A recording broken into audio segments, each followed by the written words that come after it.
আমরা জানি যে WHO সবসময় একটা স্লোগানকে খুব সারা বিশ্বে প্রচার করার চেষ্টা করে যে no health without mental health, কিন্তু দুঃখজনক হলেও সত্য যে আমাদের দেশে এখনও আমরা ওই নেতিবাচক ধারণা থেকে বেরিয়ে আসতে পারিনি, এবং মূলত আমরা জানিও না যে কখন আমাদের এই হেল্পটা প্রয়োজন।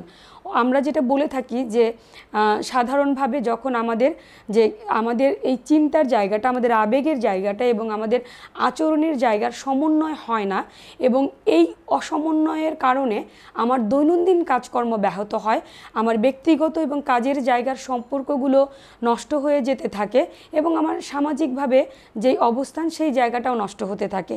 তো তখনই আমরা বুঝবো যে আমাদের মানসিক স্বাস্থ্যজনিত সমস্যা হচ্ছে। তার মানে আমি আমার আবেগকে নিয়ন্ত্রণ করতে পারছি না, আমার চিন্তা ভাবনার সাথে আমার আচরণের মিল থাকছে না, আমি হয়তো অনেক কান্না করছি, অনেক মন খারাপ করছি, অথবা আমার প্রয়োজনের তুলনায় অতিরিক্ত কোনো কিছু নিয়ে চিন্তা বা উদ্বেগ হচ্ছে, আমি কোনো কিছু নিয়ে অতিরিক্ত ভয় পাচ্ছি যেখানে আসলে প্রকৃত তেমন ভয় পাবার কারণ নেই।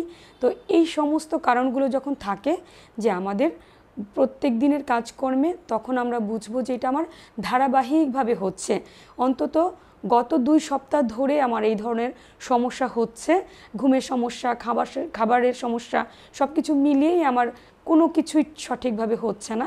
তখন আমরা বুঝবো যে আমার শারীরিক সমস্যা না থাকলে যে এটি আমার একটি মানসিক স্বাস্থ্যজনিত সমস্যা, এবং আমার চিকিৎসার জন্য একজন মানসিক স্বাস্থ্য বিশেষজ্ঞের সাথে পরামর্শ করা দরকার।